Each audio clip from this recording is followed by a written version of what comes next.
Let us start the discussion on the questions of 2D motion JEE Main 2023 January session. Okay, so here is the first question.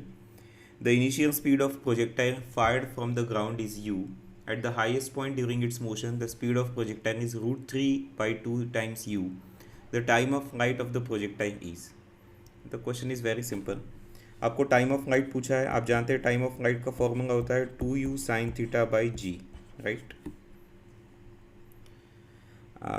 और जैसे कि दिया हुआ है, देखो यहाँ से आपने प्रोजेक्टाइल फायर किया u at some angle let से थीटा. आप जानते हैं कि इसका ट्रैजेक्टरी कुछ ऐसा होता है. हाईएस्ट पॉइंट पे हम जानते हैं कि उसके पास सिर्फ हॉरिजॉन्टल वेलोसिटी होती है जो कि u cos थीटा होगी. This is a well known concept, बहुत ही ईजी है. तो अब इन्होंने कहा कि ये जो हाईएस्ट पॉइंट का वेलोसिटी है u cos थीटा, उसको उन्होंने इक्वेट कर दिया रूट 3 बाई 2 यू के साथ. तो ऑब्वियसली u कैंसिल हो गया और cos थीटा का वैल्यू रूट 3 बाई 2 आया. cos थीटा का वैल्यू रूट 3 बाई 2 सजेस्ट कि भाई थीटा की वैल्यू कितनी है 30 डिग्री. तो सब कुछ यहाँ पे रख दीजिए 2u साइन 30 अपॉन जी. सो ऑब्वियसली हाफ और 2 कैंसिल होगा, u बाई जी आपकी वैल्यू बचेगी. और ये दिखता है आपको ऑप्शन नंबर 2 में. देख रहे हैं, बहुत ईजी क्वेश्चन है. Next, the speed of swimmer is 4 km per hour in the still water. If the swimmer makes his strokes normal to the flow of river of width 1 km, he reaches a point 750 meter down the stream on the opposite bank. ये late से river है.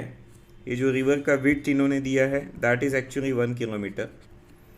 और swimmer की हम बात करेंगे तो वो कुछ एक अपने स्पीड के साथ, लेट से उसका स्पीड होगा v. स्पीड एक्चुअली दिया है तो मैं ये v वगैरह नाम नहीं देता हूँ, यहाँ पे लिख देता हूँ कि 4 किलोमीटर पर आवर ये स्विमर का स्पीड था. और जो फ्लो ऑफ रिवर है, लेट से हॉरिजॉन्टली राइट की तरफ रिवर अगर है तो उसको 90 डिग्री पे स्विमर स्विम कर रहा है. बट आप जानते हैं इस रिवर की स्पीड के इम्पैक्ट की वजह से ये यहाँ नहीं पहुँचेगा, ये कहीं और पहुँचेगा. एक ड्रिफ्ट मिलेगा उसको, आप समझ रहे ना. ये 2D मोशन होने वाला है. यहाँ से लेके यहाँ पे ये डिस्टेंस इन्होंने प्रोवाइड किया है 750 मीटर, जिसको आप 3/4 किलोमीटर ऐसा भी कह सकते हैं. अब ऐसे में इन्होंने ये जो स्पीड ऑफ रिवर है वो पूछ लिया आपसे. ये तो बहुत ही इजी है. कैसे, देखिए समझ में तो आ गया कि ये 2D मोशन का क्वेश्चन है. और 2D मोशन के क्वेश्चन को सॉल्व करने का सबसे बेस्ट तरीका होता है कि आप 2D को 2 1D मोशन में बांट दीजिए, माने एक एक्स मोशन और एक वाई मोशन. मैं क्या कह रहा हूँ, देखिए हमें बांट देना है वाई मोशन और एक्स मोशन में. ठीक है. फॉर एग्जांपल यहाँ पे एक्स मोशन हो या वाई मोशन हो, कहीं पे किसी एक्सेलरेशन की बात नहीं की गई है, मतलब स्पीड यूनिफॉर्म है. तो आप वही फॉर्मूला यूज़ कर सकते हो. कौन सा? Speed equals to distance upon time. दोनों ही जगह आप सेम फॉर्मूला यूज़ कर सकते हो. यहाँ पे भी यही फॉर्मूला आएगा. आगे समझ लीजिए, वाई मोशन में आप वाई का स्पीड पकड़ लीजिए 4 है. कितना डिस्टेंस कवर करेगा? 1 किलोमीटर. और टाइम को टी मान लिया आपने. तो यहाँ से इजीली टाइम ऑफ जर्नी आपको पता चल गया 1/4 आवर्स में आएगा ऑब्वियसली ये. वैसे ही आप एक्स मोशन में देखिए, है ना, ये एक्स मोशन कितना हुआ, आपको डिस्टेंस दिखाई पड़ रहा है कितना, 3/4 किलोमीटर. तो अभी आपका जो स्पीड है u, हॉरिजॉन्टल स्पीड देखना पड़ेगा क्योंकि आप एक्स मोशन का डिस्कशन कर रहे हैं. तो ये जो u है वो किसके बराबर होगा बेटा? डिस्टेंस है आपके पास 3/4 किलोमीटर. और टाइम हमने अभी फाइंड आउट किया, time is relative of direction. आप एक्स मोशन हो वाई मोशन हो किसी की भी बात करें, टाइम तो सेम ही रहेगा. और यही वजह है कि यहाँ पे सब कुछ कैंसिल होके u का वैल्यू 3 आएगा. ये आपका आंसर है, ऑब्वियसली किलोमीटर पर आवर में रहेगा. देखिए कितना इजी क्वेश्चन है. नेक्स्ट कहता है 2 bodies are projected from the ground with same speed. Projection speed इन्होंने दिया है 40 at 2 different angle with respect to horizontal. The bodies were found to have same range. आप सब लोग जानते हैं कि अगर मैंने किसी भी पार्टिकल को सेम स्पीड से प्रोजेक्ट किया और अगर उसका रेंज भी सेम निकल के आया, तो ये जो 2 एंगल ऑफ प्रोजेक्शन की बात कर रहे हैं, है ना, देखिए एंगल ऑफ प्रोजेक्शन एक केस में अल्फा होगा, दूसरे में बीटा होगा. पहले में भी रेंज आ रहा है, दूसरे में भी रेंज आ रहा है. रेंज तब सेम होती है फॉर अ पर्टिकुलर स्पीड जब आपके एंगल्स कॉम्प्लीमेंट्री होते हैं, मतलब एक बात तो फिक्स हो गई कि अल्फा प्लस बीटा की वैल्यू इन्होंने 90 दे रखी है। बहुत बेसिक बात है। The bodies were found to have same range. आगे, if one of the body was projected at an angle of 60, तो इन्होंने ये कहा है कि अल्फा की वैल्यू अगर 60 है तो बट ऑब्वियस बीटा की वैल्यू कितनी हो जाएगी 30 for them to be complementary. The sum of maximum heights attained by the two projectiles. मतलब देखिए ये जो दोनों प्रोजेक्टाइल है उनकी कुछ ना कुछ मैक्सिमम हाइट रही होगी h1 और h2 उनके प्रोजेक्टाइल मोशन के दौरान। तो यही h1 और h2 की एडिशन आपको बतानी है कि कितनी आएगी। तो एच मैक्स का फॉर्मूला आप यूज़ कर सकते हैं। क्या है? u square sine square theta upon 2g, याद होगा सभी को। यहाँ पे भी मैं लिखूँगा u square sine square theta upon 2g। तो जो दो पार्टिकल्स है उनमें आपके एंगल ऑफ प्रोजेक्शन है, एक का अल्फा और एक का बीटा। अब अगर आप ये दोनों को ऐड कर देंगे तो एडिशन के दौरान कॉमन फैक्टर्स निकल जाएंगे। u स्क्वायर बाई 2g, एक में आएगा आपका साइन स्क्वायर अल्फा कितना है 60 डिग्री, और एक आएगा साइन स्क्वायर बीटा, बीटा कितना है 30, राइट। अब ये वैल्यू तो आप आराम से कैलकुलेट कर सकते हैं कि 1 आएगा। मतलब आपका फाइनल आंसर ये है u स्क्वायर बाई 2g। इसके अंदर अगर आप वैल्यू फीड करें तो u स्क्वायर मतलब 40 का स्क्वायर माने 40 इंटू 40, और नीचे में आपके पास 2 इंटू जी यानी 10 अगर आप यूज़ करते हैं तो देखिए ये 22 जार 42, मतलब ये 80 मीटर्स आपका फाइनल आंसर रहेगा।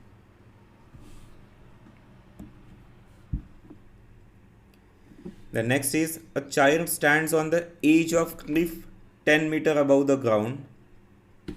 चलिए ठीक है, ये ग्राउंड है, यहाँ से आपने एक टावर मान लिया, कितना हाइट है 10 मीटर। यहाँ पे कोई बच्चा जो है वो हॉरिजॉन्टली एक पत्थर फेंक रहा है, कितने स्पीड से 5 मीटर पर सेकंड। तो आप इसके प्रोजेक्टाइल का अंदाज़ा लगा सकते, ऐसे टाइप का कुछ आएगा। Neglecting the air resistance the speed with which the stone hits the ground. अब आप ये देख पा रहे हैं कि यहाँ पे स्टोन जब भी ग्राउंड को हिट करेगा तो उसकी कुछ ना कुछ वेलोसिटी होगी, वो आपको फाइंड आउट करना है।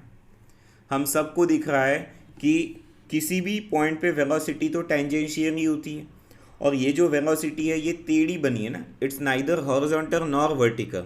तो जो आड़ा टेढ़ा भाग रहा है आप उसको अचीव करने के लिए हमेशा वेक्टर अप्रोच यूज़ करते हैं।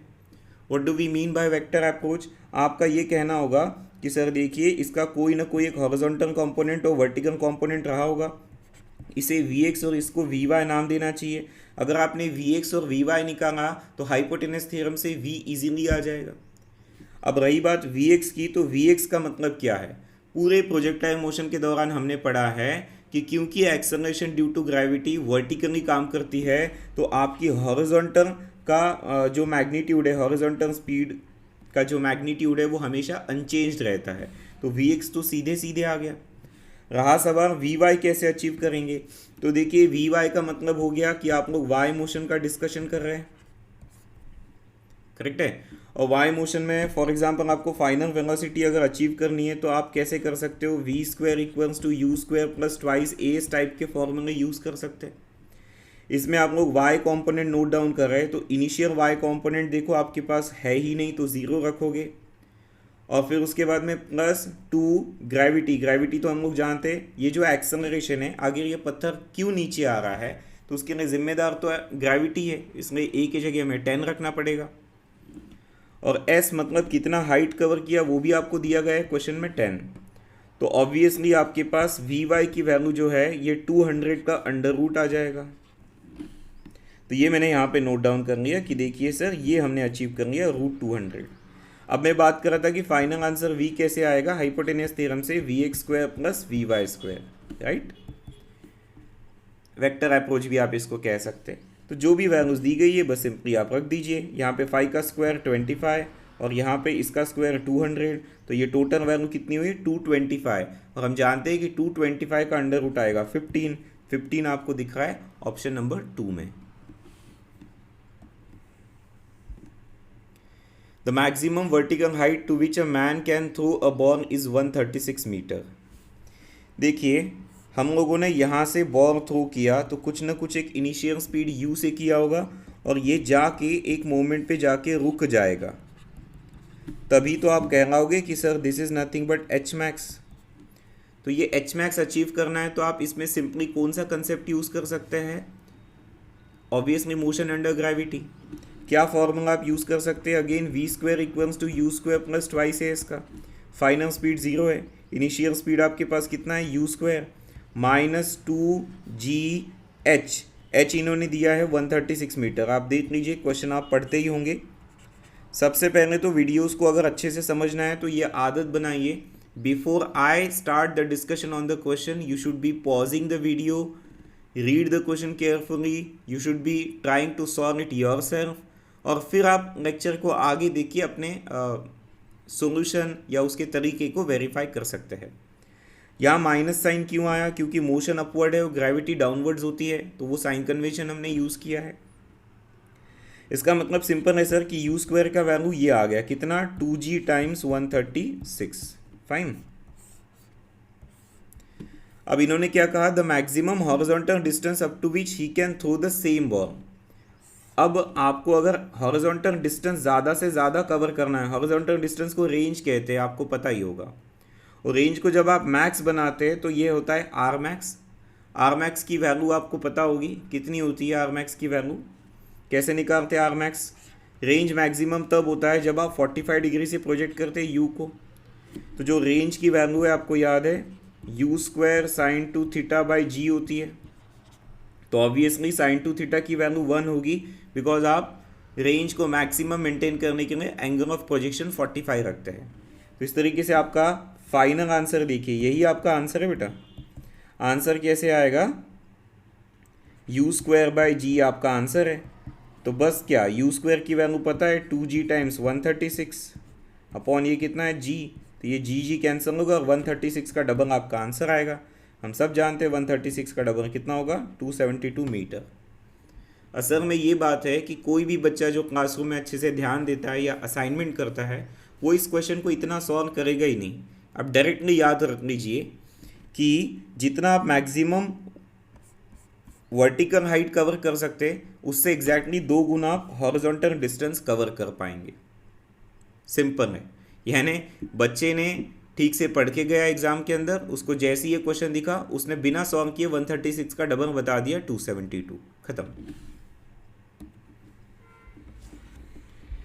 आगे कह रहे हैं कि 2 objects are projected with the same velocity u, however at different angles alpha and beta with the horizontal if alpha plus beta is 90 degree. Again मुझे बताइए, ये 2 एंगल्स के बारे में बात कर रहे हैं, और ये कौन से 2 एंगल्स है? कॉम्प्लीमेंट्री एंगल्स है, अल्फा और बीटा। मतलब अगर ये एंगल ऑफ प्रोजेक्शन आपके है जो कि कॉम्प्लीमेंट्री है, तो 110% दोनों ही केसेस में रेंज सेम रहेगी। कहता क्या है? The ratio of horizontal range for the first object to the second object. अरे अभी तो बोला हमने कि हॉरिजॉन्टल रेंज सेम रहेगी, मतलब आपका जो रेशियो निकल के आएगा वो ऑब्वियसली 1:1 रहेगा। Look at the questions, they are from JEE Main and without solving directly you can code the answers. You just need to be clear with your concepts. आगे, this is a good question. A particle of mass 100 gram is projected at time t equals to 0। तो initially एक 100 ग्राम का particle लिया और आपने उसको project किया 20 के स्पीड से एट एन एंगल ऑफ 45। आपको डायग्राम में दिखाया जा रहा है।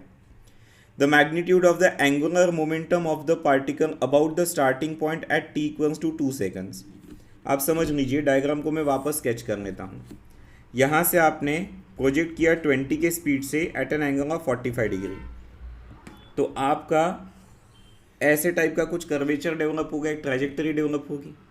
अब इन्होंने कहा कि कुछ एक 2 सेकंड के बाद, अब 2 सेकंड में पार्टिकल कहीं पे भी पहुंच सकता है, आई डोंट केयर। सपोज यहाँ पे पहुंच गया, यहाँ पहुंचने के बाद इसके पास ऐसी कुछ वेलोसिटी होगी, right, tangential to the path. तो ये उसका स्टार्टिंग पॉइंट है, ये पॉइंट पी है।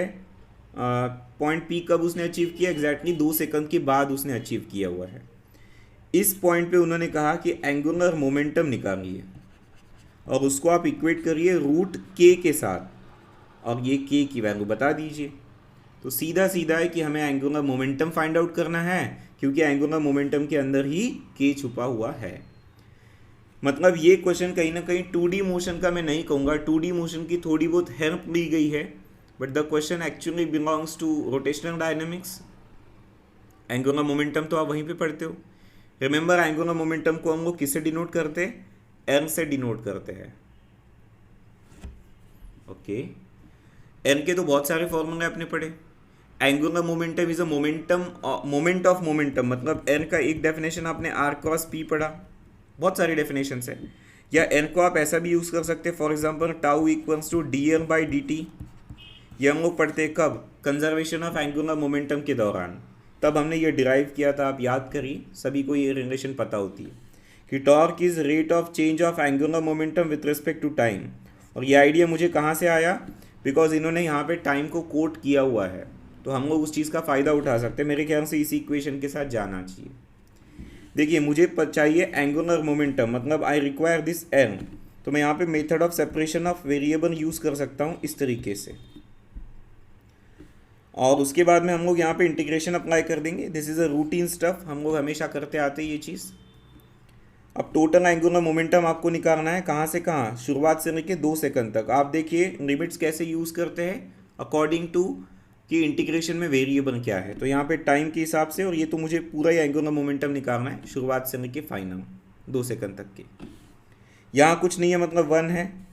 अब ऑब्वियसली चलिए आगे बढ़ते हैं।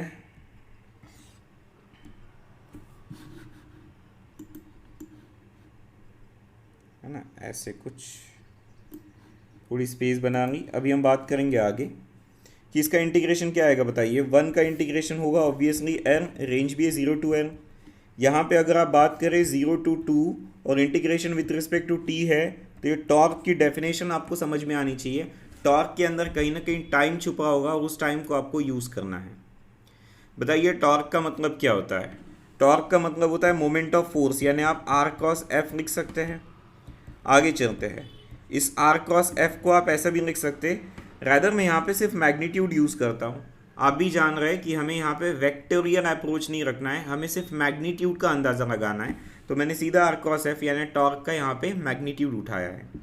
r क्रॉस f का मैग्नीट्यूड ऐसे बताया जाएगा कि sir R F sine theta. Clear है? अब ये थीटा को आप कंफ्यूज नहीं करेंगे, ये थीटा वो थीटा नहीं है। This theta is the angle between r and f। तो ये एंगल कैसे मेंटेन करेंगे वो भी आप समझ लीजिए। चलो मैं ऐसा इमेजिन करता हूँ कि पार्टिकल जब यहाँ पे है, तो आपको ये दोनों के बारे में सोचना है, r क्या हो सकता है, f क्या हो सकता है। इस पूरे सिचुएशन में कौन सा फोर्स आपको एक नज़र आता है? मुझे बताइए, प्रोजेक्टाइल मोशन में ग्रेविटेशनल के अलावा कोई फोर्स होता है क्या? नहीं होता है। तो फिर ग्रेविटेशनल फोर्स बनाइए, जो कि क्या रहेगा, mg। और अब ये जो ग्रेविटेशनल फोर्स है आपका और जो आपकी इनिशियल पोजीशन है, इसके बीच में कुछ ना कुछ तो डिस्टेंस होगा। यही डिस्टेंस को हम लोग क्या कह रहे हैं, r। तो आपके ये ध्यान में आ गया कि जो r और mg मैंने बनाया वो हॉरिजॉन्टल और वर्टिकल है, तो उनके बीच में तो 90 डिग्री है। मतलब आप यहाँ पे 90 रख सकते हैं, तो साइन 90 का मतलब हो जाएगा 1। अब अगर आप कंटिन्यू करें तो लेफ्ट साइड तो ऑलरेडी n बन जाएगा। आगे देखिए क्या बनेगा, दिस n इक्वल्स टू कितना होगा बोलिए, 0 to 2। यहाँ से साइन 90 की वैल्यू तो सीधे सीधे 1 बन जाएगी, वो ख़त्म कर लीजिए। बचा है आपके पास r और f, तो वो दोनों आपको निकालना पड़ेगा। f आसान है, f का मतलब अभी आपको बताया मैंने कितना है, mg, साथ में dt। और r का मतलब कहीं ना कहीं आपने ये देखा कि सर ये तो हॉरिजॉन्टल डिस्टेंस है, और projectile motion is a 2D motion. 2D motion को आप ब्रेक कर सकते हैं y मोशन और x मोशन में। Am I talking about x motion? और x मोशन जो है वो एक यूनिफॉर्म मोशन होता है, जहाँ पे आप कह सकते हो कि distance is speed into time. So r की वैल्यू क्या हो जाएगी, speed into time, speed into time. Now what speed I am talking about, already x motion वाला स्पीड, क्योंकि हम लोग डिस्टेंस भी x में ही यूज़ कर रहे हैं। That means 0 to 2। अब ये बताइए ux, आपको सबको पता है कि हम लोग इनिशियल को ब्रेक डाउन कर सकते हैं, ये ux रहेगा और ये आपका uy होता है। तो बोलिए ux की वैल्यू कितनी आएगी बेटा, 20 cos 45। cos 45 is what, 1/√2। तो चलिए वैल्यू रखते हैं, ये आएगा 20/√2। टाइम आपको दिया है, टाइम तो वेरिएबल है, ठीक है। टाइम हमने एज इट इज़ रखा और यहाँ पे आ गया mg dt। अरे भाई यही टाइम के तो पीछे हम लोग पढ़े थे, इंटीग्रेशन करना था विथ रिस्पेक्ट टू टाइम, तो वी वेयर वेरी कीन कि हमारे पास कहीं से टाइम आ जाए। और टाइम के साथ साथ ये यू एक्स वैरी नहीं होता है, आप जानते हैं पूरे मोशन के दौरान सिर्फ वर्टिकल कंपोनेंट्स वैरी होते हैं, horizontal component of speed remains the same. Projectile motion का फंडा ही वो है। अब इसको और आगे बढ़ाते हैं, देखिए अब क्या आएगा। कॉन्स्टेंट्स को बाहर फेंक दो, 20/√2 हो गया, mg हो गया, ये सारे कॉन्स्टेंट्स है, बचा सिर्फ t है, और t का integration with respect to t कितना आएगा बेटा, t²/2। अपने पास लिमिट सेट है 0 to 2। चलिए वैल्यू पुट करेंगे 20/√2। आपने क्वेश्चन अच्छे से पढ़ा होगा, उसके अंदर मास जो दिया था वो 100 ग्राम था, माने 0.1 kg। ग्रेविटी हम सब जानते हैं कितना होता है 10, और यहाँ वैल्यू रखने के बाद आपको ये मिलेगा 2²/2। तो एक 2 तो वैसे ही कैंसिल हो गया, बाकी इवैल्यूएशन आप लोग कर सकते हैं। देखिए कितना आएगा, 2 × 10 इज 20, 20 कितना 400, 400 × 0.1 वुड बी 40/√2। आप देखिए आपका जो आंसर दिया था एंगुलर मोमेंटम का वो √k दिया था, मतलब सारी परिस्थितियाँ रूट के अंदर होनी चाहिए। तो हम लोगों ने इसको ज़बरदस्ती में लिखा रूट, नीचे तो टू था ही रूट के नीचे, 40 को मैं ज़बरदस्ती में डबल लिख दूंगा ताकि रूट एडजस्ट हो जाएगा। यानी इस तरीके से आपको ये मिल रहा है कि सर देखिए तो 20 हो जाएगा और अंडर रूट के अंदर आपको 800 दिख जाएगा। तो ऑब्वियसली k की वैल्यू आपके फाइनली 800 आ चुकी है। ये अच्छा क्वेश्चन था। फिर से, a stone is projected at an angle of 30 degree to the horizontal. Fine, चलिए वापस बना लेते कि हम लोगों ने 30 डिग्री पे एक स्टोन को प्रोजेक्ट किया जिसकी इनिशियल स्पीड u थी नेट से। अब इसका कुछ ना कुछ एक ट्रैजेक्टरी डेवलप होगा। इस ट्रैजेक्टरी में आगे क्या कहता है, ratio of kinetic energy of the stone at a point of projection. यहाँ पे नेट से इसकी काइनेटिक एनर्जी k1 थी, to the kinetic energy at the highest point, ये इसका हाईएस्ट पॉइंट है, यहाँ पे नेट से इसकी काइनेटिक एनर्जी कितनी है k2। तो इन्होंने पूछा हुआ है कि k1 और k2 का रेशियो क्या होगा बताइए। तो चलिए बात करते हैं उस बारे में। काइनेटिक एनर्जी हम सब जानते हैं, फॉर्मूला होता है ½ mv²। तो यहाँ पे ½ mu² आएगा, कोई दिक्कत नहीं, सबको समझ गया है। इनिशियली स्पीड कितना था u, और हम बार बार कहते हैं कि आपके टॉप मोस्ट हाईएस्ट पोजीशन पे एक ही स्पीड आपके पास होती है, सिर्फ हॉरिजॉन्टल कंपोनेंट होता है, वर्टिकल कंपोनेंट नहीं होता है। और हॉरिजॉन्टल कंपोनेंट कभी भी अनचेंज्ड होता है थ्रू आउट द मोशन। तो शुरुआत में हॉरिजॉन्टल कंपोनेंट कितना था बेटा, u cos 30, वही रिटेन करेगा यहाँ पे भी। तो बस यहाँ पे भी वही लिखना पड़ेगा, ½ m, यहाँ की जो स्पीड है वो आपने करनी u cos थीटा, उसका क्या रहेगा स्क्वायर। तो दिख रहा है कि ऊपर ½ mu², नीचे भी ½ mu², कैंसल हो जाएगा, यानी 1 it would be cos² 30, and as we know cos² 30 का मतलब 3/4 आएगा। Sir answer is going to be 4/3, that can be seen in the option number 4। That's it. देख लेता हूँ, और तो कोई है नहीं, ठीक है फाइन।